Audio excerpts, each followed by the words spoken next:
मेरे YouTube channel math solution में आपका स्वागत है।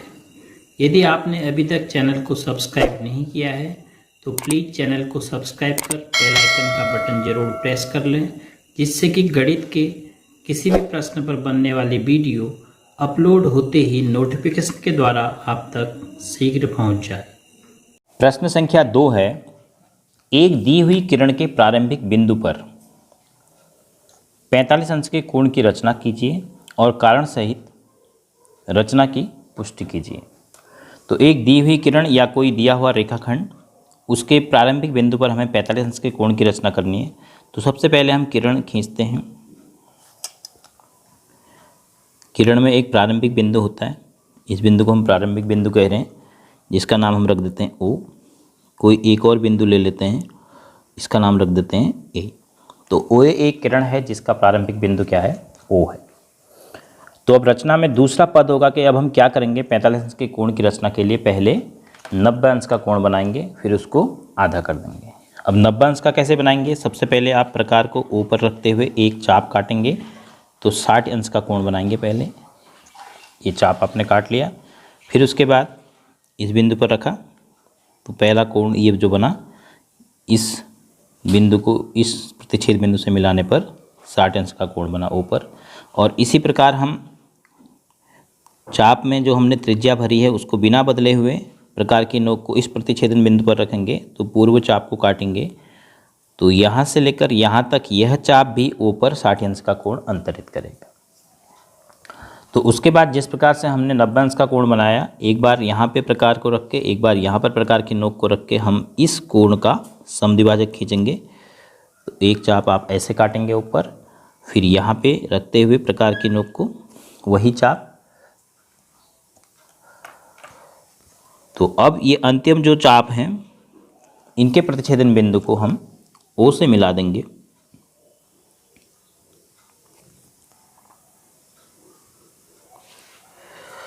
तो O पर जो आपको कोण दिख रहा है, यह कितने अंश का बना है, 90 अंश का। इनके मान हम नाम दे देते हैं। यह एक बिंदु है B, यह एक बिंदु है C, एक बिंदु यह है D, और एक बिंदु यह है E, और एक बिंदु यह है F। 90 अंश का कोण हम बना चुके हैं। अब हमें 45 अंश का कोण बनाना है। अब आप देखिए 90 अंश का कोण कहाँ से कहाँ तक है, B से लेकर चाप E के द्वारा O पर अंतरित कोण।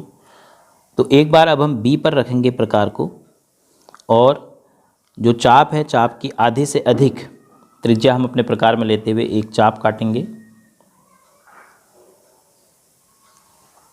फिर यही चाप बिना बदले हुए E पर रखेंगे, क्योंकि चाप BE के द्वारा कोण 90 अंश का बना है। तो दूसरा बिंदु E है, तो इसी चाप को आप फिर काटेंगे। तो यह जो प्रतिच्छेदन बिंदु आया, अब इसको आप मिला देंगे O से।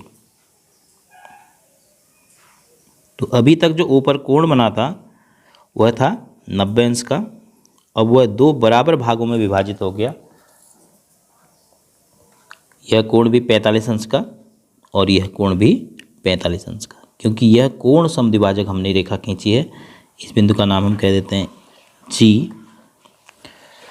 तो OG जो है, कोण FOB का कोण समद्विभाजक हमने खींचा है, और कोण FOB 90 अंश का था। तो कोण GOB 90 का आधा 45 अंश का हो जाएगा। 45 अंश के कोण की रचना करने के बाद आप कारण देंगे।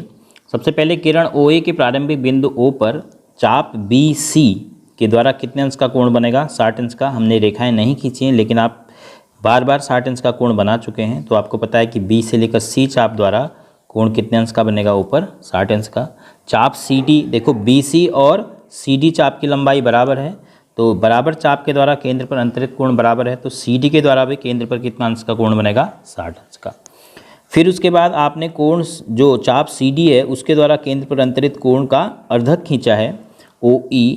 तो OE कोण DOC, यानी DOC जो ये कोण बनेगा इसका अर्धक है, समद्विभाजक है। तो कोण COE जो होगा, COE 30 अंश का होगा। तो कुल मिलाकर कोण EOB हो गया 90 अंश का। तो उसके बाद फिर आपने इस 90 अंश के कोण का समद्विभाजक खींचा OG, तो आपने लिखा OG कोण EOB का कोण समद्विभाजक है। जो आपने OG खींचा है, यह रेखाखंड क्या कर रहा है, BE चाप के द्वारा केंद्र पर अंतरित कोण 90 अंश का को समद्विभाजित कर रहा है। तो कोण GOB बराबर 90 अंश का आधा हो गया 45 अंश। तो इस प्रकार आप अपनी रचना की पुष्टि कर सकते हैं कि आपने ऐसी रचना क्यों की 45 अंश के कोण बनाने के लिए, और यह कोण 45 अंश का कैसे बना।